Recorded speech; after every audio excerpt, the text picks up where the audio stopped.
정치권 이슈와 정책 분석을 통해 여론의 심장을 저격하고 민심의 흐름을 날카롭게 꿰뚫어봅니다. 여심 저격. 오늘도 케미가 좋은 두 분 모셨습니다. 장윤미 민주당 법률위 부위원장, 강전의 국민의힘 노동위 부위원장 두 분 나오셨습니다. 반갑습니다. 안녕하세요. 아니 다른 또 프로그램에서 네. 두 분이 함께 하시던데 네. 장강으로 또 소개가 되더라고요. 그러니까 국회 방송에서 호흡이 워낙 잘 맞다 보니까 그렇죠. 다른 방송에서도 불러주신 것 같습니다. 저희의 그 국회 방송의 영향력 정도라고 있습니다. 네, 생각해 주시면 네. 되겠습니다. 아니 근데 강장이 아니라 장강인 것을 두 분 다 동의를 하시나요? 제가 조금 연장자라고 아, 맞습니까? 네, 동갑인데 약간 몇 네. 달 빨리 태어나서 네, 그렇군요. 오늘도 두 분의 네. 케미 기대하도록 하겠습니다. 네. 자, 22대 국회 원구성 법정 시한인 오늘 법사위와 운영위 등 상임위 배분 문제를 놓고 여야의 대치가 이어졌습니다. 민주당은 법대로 신속 처리할 것을 주장한 반면에 국민의힘은 협치를 호소했습니다. 이 원구성 협상이 어떤 결론이 나와야 할지 살펴보도록 하겠습니다. 자, 오늘 그 국민의힘 추경호 원내대표가 우원식 국회의장 주재 원내대표 회동에 불참을 하고 상임위 명단도 제출하지 않겠다 이렇게 밝혔습니다. 거대 야당 입장만 반영해서 소수당의 일방 통첩을 하기 전에 여야가 협치를 할 수 있는 협상안을 가져오라고 해야 한다 이렇게 강조를 했는데요. 이 협상이 불발된 이 상황을 좀 어떻게 보셨습니까? 강전의 변호사님. 일단은 국회 법이라는 법상의 규정이 있는 것이고 또 국회 안에서 어찌 보면은 관행이라는 것이 있었던 것인데 이게 약간의 괴리가 있었던 것이죠. 국회법상으로는 국회의장 그리고 상임위원장 같은 경우에 다 국회 안에서 선거를 하도록 되어 있습니다. 그런데 그동안에 국회에서의 관행이라는 것은 일단은 총선이 끝나고 일당에서 그 가장 원내 의원이 많은 일당에서 국회의장을 내부에서 선출을 해서 이렇게 추대하는 형식으로 하고 그리고 2당에서 법사위원장을 가져가는 것 그리고 여당 쪽에서 운영위원장을 가져가는 것 이것이 그동안의 국회 관행이었었던 것이거든요. 그런데 지금 민주당에서는 말하자면은 그동안의 관행이 아니라 지금 대화가 되고 있지 않으니까 법으로 처리하겠다라고 하고 있는 상황입니다. 법상으로는 뭐 결과적으로는 지금 이제 국회의장 같은 경우 민주당 내에서 결과적으로 이제 우원식 그 의원이 국회의장으로 선출이 되었고 그리고 거기에 대해서 본회의에서 국민의힘은 참여하지 않았지만 결과적으로 다 의결되지 네. 않았습니까?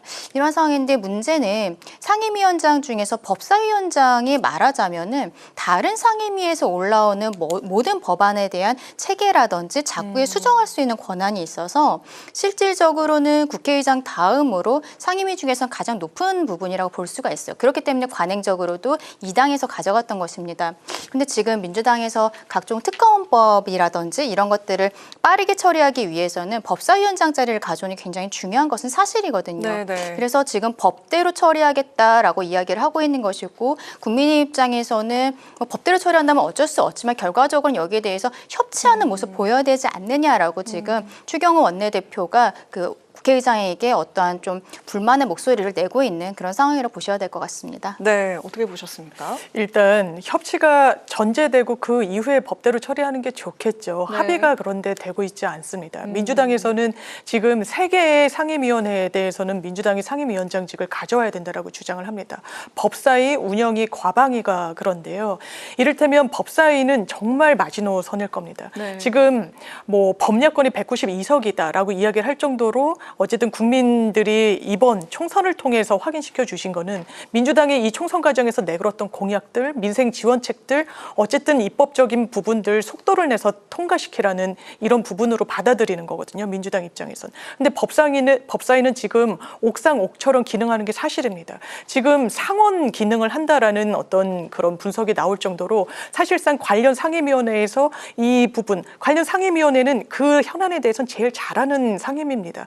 그런데 법사위를 통과해야 본회의에 부의가 될 수 있다 보니까 법사위에서 뭔가 당론과 조금 맞지 않다거나 이러면은 번번이 막히는 거예요. 속도를 낼 수가 없는 겁니다. 그렇다면 민주당으로서는 다수석을 일단 표로 확인한 상황에서는 입법에 속도를 내야 되는데 이게 여당 상임위원장이 법사위에 계시면 이거는 번번이 막힐 수밖에 없다. 그러면 아무것도 될 수가 없다라는 문제의식이 상당히 강하게 있는 부분이 있어서 이건 양보는 사실상 불가능한 것 같고요. 운영위는 그렇습니다. 21대 국회에서 국회에서도 대통령실과 관련한 여러 의혹들 검증하고자 했던 부분이 있었습니다. 이를테면 광화문 시대를 열겠다고 대통령께서 그러셨죠. 용산 시대는 대선 과정 중에 전혀 나오지 않았던 공약입니다. 갑자기 용산으로 직무실이 옮겨졌죠.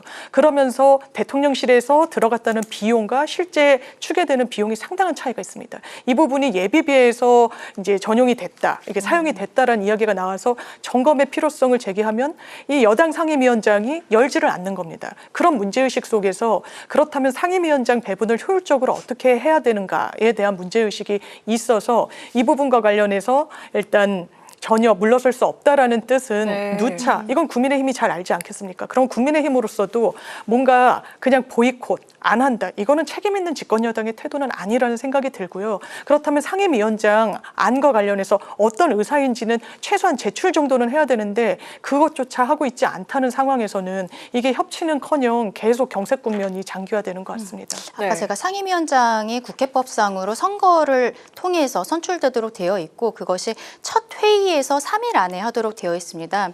지금 22대 국회가 5월 30일부터 시작을 했고 첫 본회의는 그저께 6월 5일에 있었거든요. 그럼 오늘 정도까지 상임위원장을 법상으로는 결정을 해야 되는 것이 맞아요. 그런데 네. 그동안에 국회에서 서로 여야 간의 협의를 통해서 원내를 구성을 해왔었기 때문에 그동안에도 사실 한 40일 정도, 평균 40일 정도의 네네. 시간이 걸렸었습니다.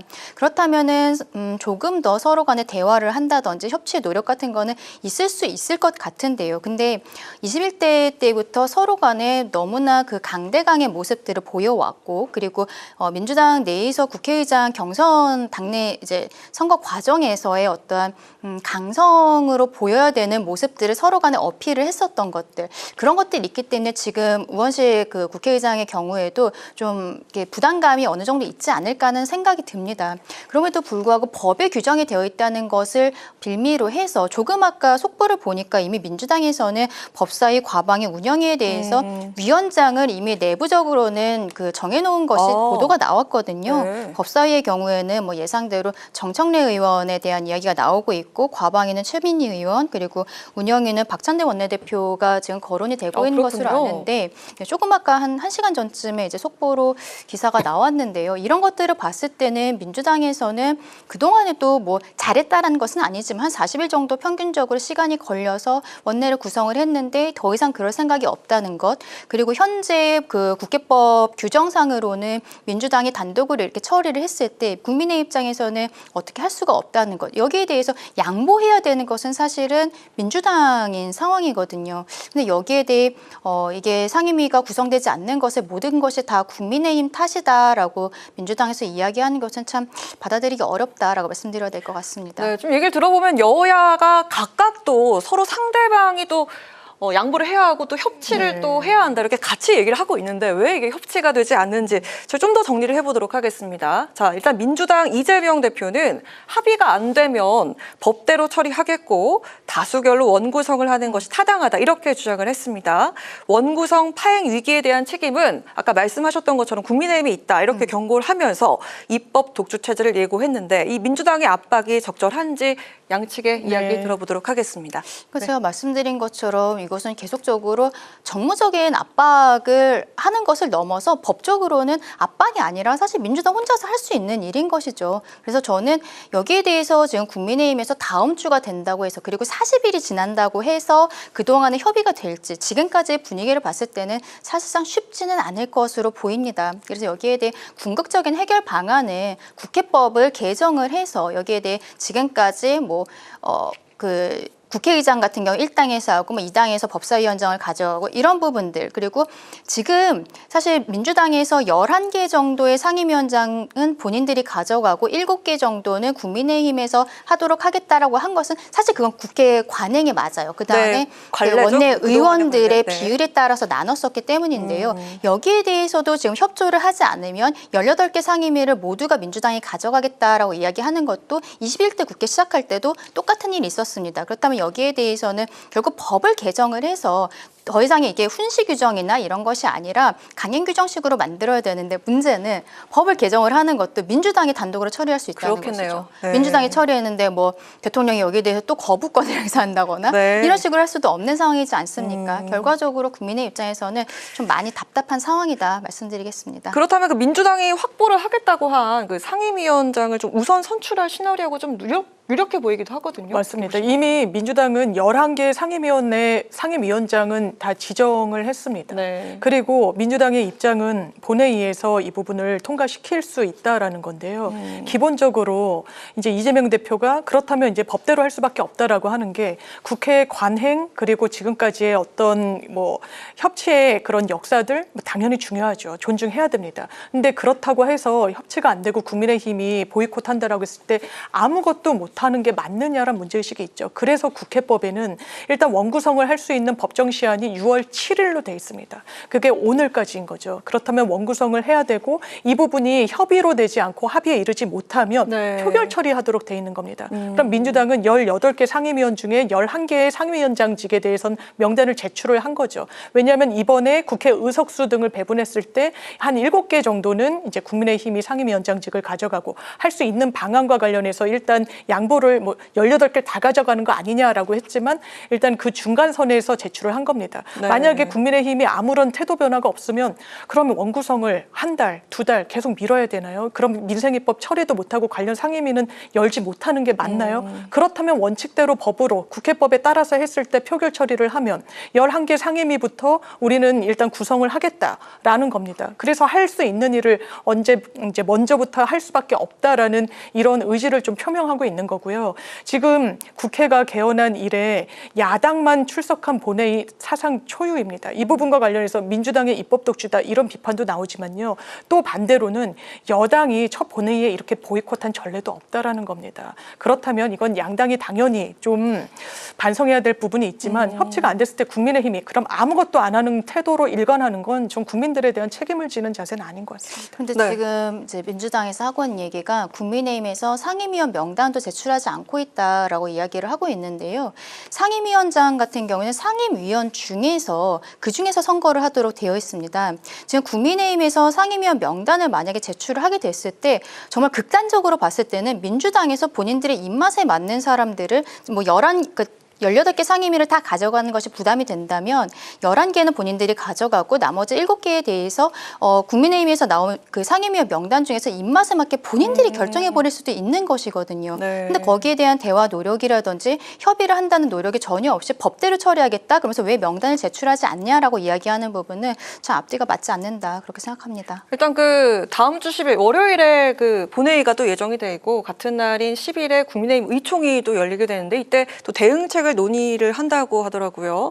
이 원구성 협상 좀 어떻게 배분되면 좋을지 그리고 다음 주에는 좀 어떤 것들이 타결될 수 있을지 그걸 마지막으로 좀 전망해 보도록 하겠습니다. 국민의 입장에서는 아무래도 좀 암울한 미래라고밖에 할 수 없는데 여기에서 지금 원내대표단 그 지도부의 어떠한 정치력을 발휘해야 되는 순간이라고 저는 생각을 합니다. 그런 의미에서 추경호 원내대표가 사실은 국회의장과의 면담을 거부한 것은 저는 조금 잘못했다라고 생각을 해요. 일단은 가서 거기에 대해서 정확하게 이야기를 하고 그리고 그 다음번에 어느 정도까지 서로 간에 협의를 할 수 있을지 이런 것들을 보였어야 됐다고 생각하는데 여기에 대해 완전히 보이콧하는 모습은 국민들께서 보시기에도 별로 좋지 않을 것 같다라는 생각이 들고요. 다음 주 월요일이 됐을 때 국민의 입장에서는 뾰족한 수가 나오지는 않겠습니다만 결과적으로는 대화를 하겠다는 노력들 그리고 네. 뭐 7개의 상임위에 법사위를 꼭 가져오고 싶지만 그렇지 않다라고 했을 때 어느 부분들을 가져올 것인가 뭐 그런 부분에 있어서는 원내에서 그 회의를 하면서 좀 충분히 숙고를 해야 되는 시간이 필요하다 그렇게 말씀드리고 싶습니다. 오늘도 보이콧으로 나왔는데 만약에 다음 주 월요일에 그 민주당이 18개 상임위를 모두 차지하게 되면 국민의힘이 뭐 전면 보이콧을 할 수도 있을까요? 그런 상황이 그럼 올까요? 그 다음부터는 뭐 상임위와 그 본회의에 출석하지 않겠다는 형태로 나갈 수밖에 없는데 22대 국회가 이제 5월 30일에 시작을 네. 했는데요. 그러한 모습들 특히 여당에서 야당이 아무리 거대 야당이라고 하지만 밀리는 과정에서 아예 출석을 하지 않는 모습들이 국민들께서 보셨을 때 과연 받아들이실 수 있을까? 그 이유에 대해서는 어느 정도 이해해 주실 수 있겠지만 저는 그러한 모습들보다는 일단은 출석을 하고 거기에 있어서 부당함을 조금 더 말씀을 드리는 것이 맞지 않나라고 생각합니다. 네. 네, 다음 주 또 10일 본회의에서 또 이야기가 이렇게 나올 텐데 어떻게 될지 지켜보도록 하겠습니다. 자, 22대 국회가 시작부터 이렇게 반쪽 운영으로 파행을 거듭할 것이라는 우려가 커지고 있는 그런 상황입니다. 여야가 양보와 또 타협을 통해서 원구성 협상에서 접점을 찾을 수 있을지 지켜봐야겠습니다. 자, 다음 주제로 넘어가 보도록 하겠습니다. 오늘은 김정숙 여사의 인도 방문을 둘러싼 공방도 이어졌습니다. 당시에 대표 단장이었던 도종환 전 문체부 장관은 반박 기자회견을 열었는데 타지마할 방문은 인도 측의 요청이자 기내식도 호화식이 아니었다 이렇게 주장을 했습니다. 국민의힘은 영부인 단독 방문일 경우에 문체부가 아닌 청와대 예산을 써야 했다면서 공세를 이어가는데 장윤미 변호사님 네. 이번 사태 어떻게 봐야 할까요? 사실 국민의힘이 이런 이슈를 계속해서 정쟁화하는 게 국민의힘에 도움이 되는지 일단 굉장한 의문이고요. 네. 지금 현미경을 들이대듯이 그리고 말꼬리를 잡듯이 계속 정쟁화하는데 이 부분과 관련해서 셀프로 외유성으로 해외를 나갔다라고 합니다. 그럼 민주당에서 계속해서 공식적인 초청이 있었다. 오늘은 심지어 그 당시에 단장이었던 문체부 장관인 도종환 전 네. 의원이 그 당시에 실제로 모디 총리로부터 공식 초청장을 그 부분을 제시하기도 했었죠. 그런데 그 이후에도 그리고 문재인 전 대통령께서 이 예산은 일단 문체부에서 관할했던 부분이고 청와대가 관할하지 않았으니까 거기에 확인되면 되고 지금 문체부는 윤석열 정부의 문체부니까 자료를 언제든지 낼 수 있는 거 아니겠습니까? 네. 그리고 기내식과 관련해서도 과다하다. 대단히 비용이 뭐 호화 식사를 한 것이냐. 공세를 이어갔는데 그렇다면 윤석열 대통령도 정상회교에 굉장히 집중을 하셨기 때문에 어떻게 되는지 비교해서 객관적인 수치를 점검하면 되는 거 아니겠습니까? 과거에 이미 끝난 정권에 대해서 이렇게 현미경을 들이대는 거 그 자체로 국민들께서 피로감을 느끼시는 부분도 있고요. 그렇다면 민주당에서 이런 식으로 반론하면 뭐라고 답변하시겠습니까? 김건희 여사 전용기 나토 순방 가실 때 네. 이원모 비서관의 아내를 태웠습니다. 어떠한 공적인 지책도 없었어요. 국민 세금으로 간 거 아니겠습니까? 그거 특검하자고 하면 뭐라고 하시겠습니까?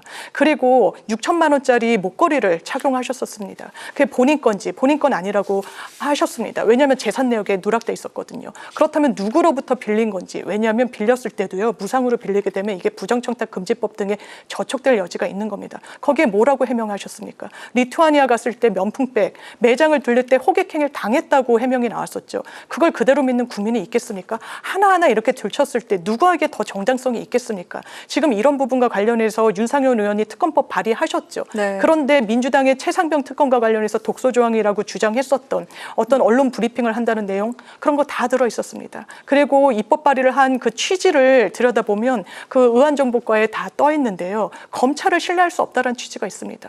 본인들은 민주당을 향해서 공수처 수사를 못 믿어가지고 특검하자고 한다라고 하는데 아주 똑같은 어떤 행태를 사실상 자기 비판 없이 하는 거 아니겠습니까? 저는 대단히 잘못됐다 이렇게 말씀드리고 싶습니다. 네. 여기에 대해서는 그런데 국민의힘에서 먼저 문제 제기를 했다라고 보기는 어렵고요. 이유는 모르겠습니다만 문재인 전 대통령이 최근에 본인의 회고록을 책을 냈고 그리고 그 책 안에서 김정숙 여사가 타지마할을 갔었던 부분들에 대해서 어떤 대통령 배우자의 첫 단독 외교다라고 이야기를 했기 때문에 거기에 대해서 다시 한번 예전에도 이야기가 나왔었는데 다시 한번 문제가 된 것입니다. 국민의힘이 먼저 이 이야기를 한 것이 아니라는 거 먼저 말씀드리고 싶고요. 근데 여기에 대해서 오늘 도종환 장관, 고민정 의원, 윤건영 의원 이렇게 이야기를 하는 것들이 있는데 기본적으로 국민들께서 의아하게 생각하시는 부분에 대한 해소는 전혀 되지 않았다라고 생각을 합니다.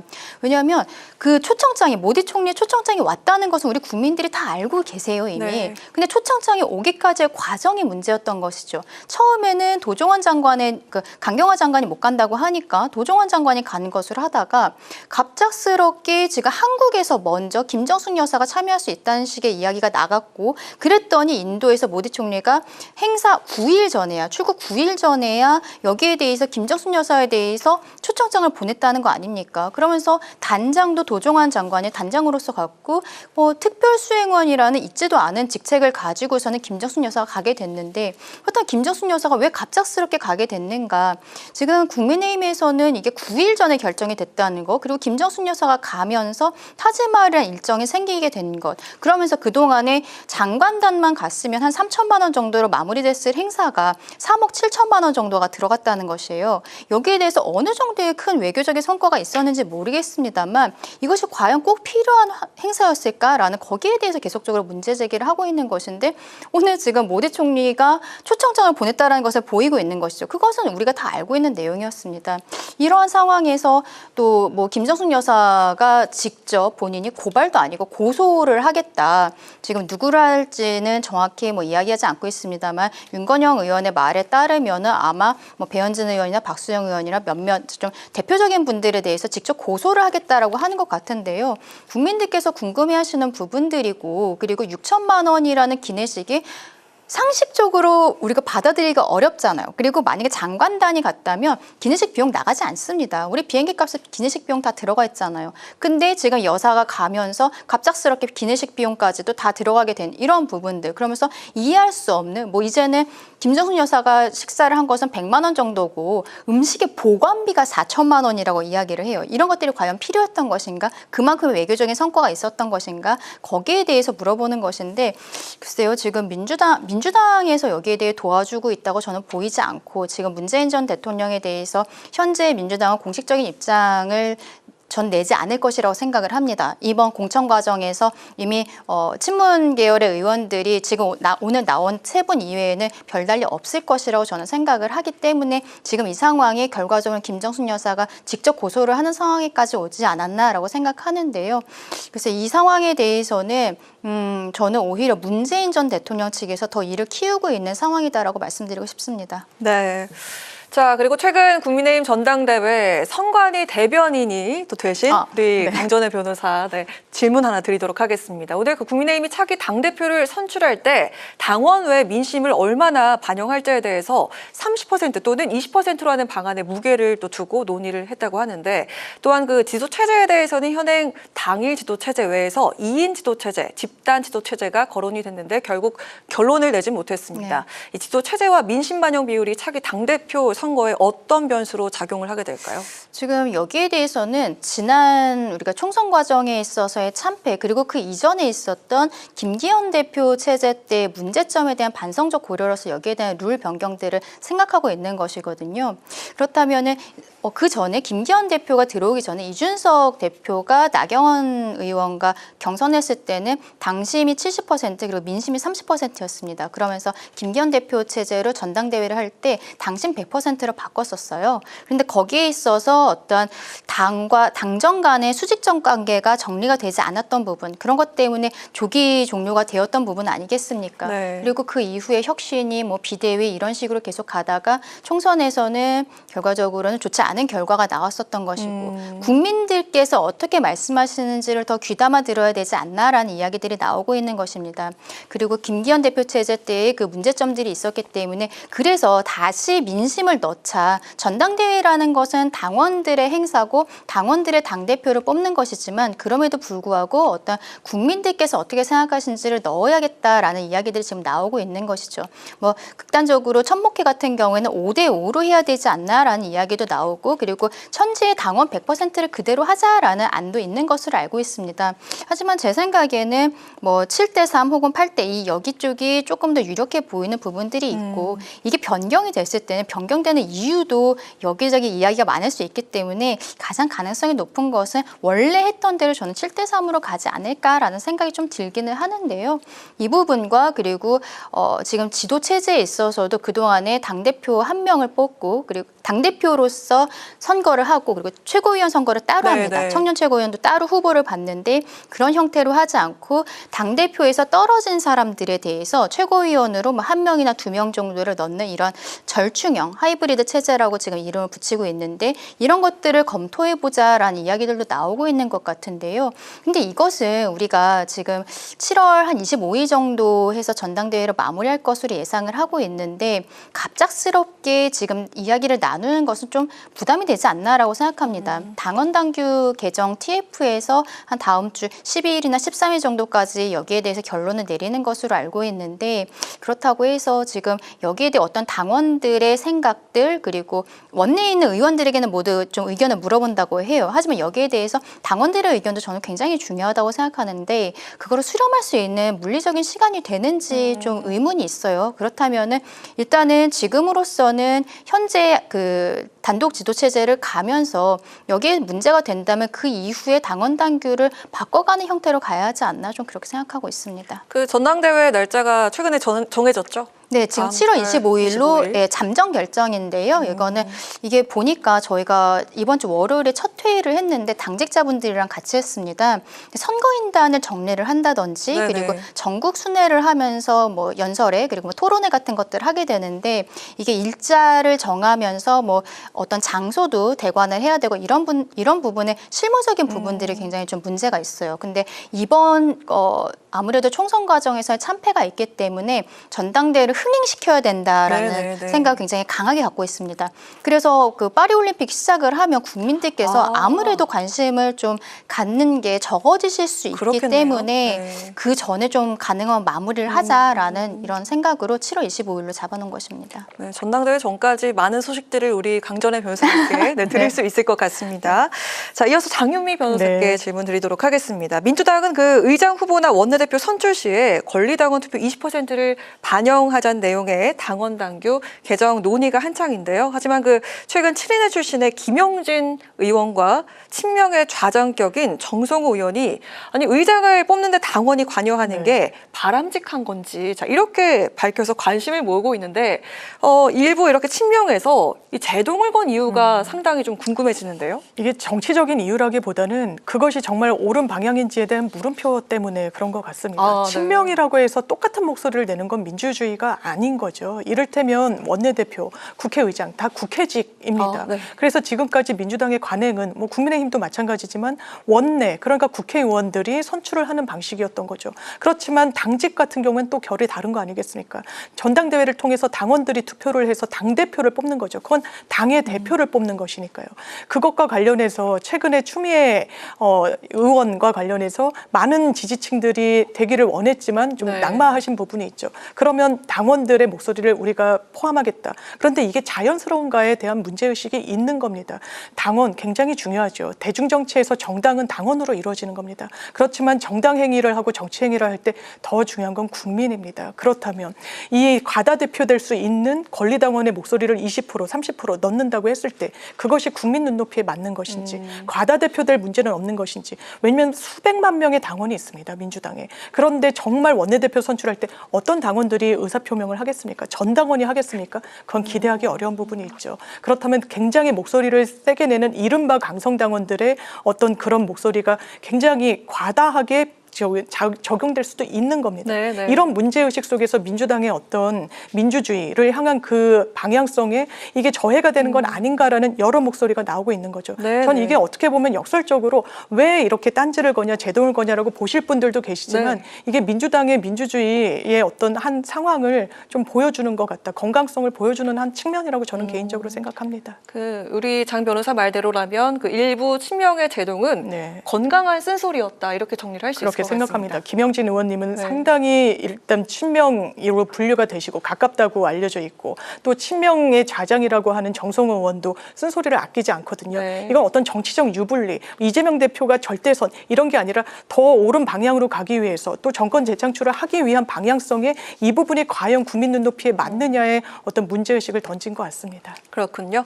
자, 그럼 이렇게 마무리해 보도록 하겠습니다. 지금까지 장윤미 민주당 법률위 부위원장, 강전의 국민의 노동위 부위원장과 함께한 여심저격 시간이었습니다. 두 분 오늘도 고맙습니다. 감사합니다.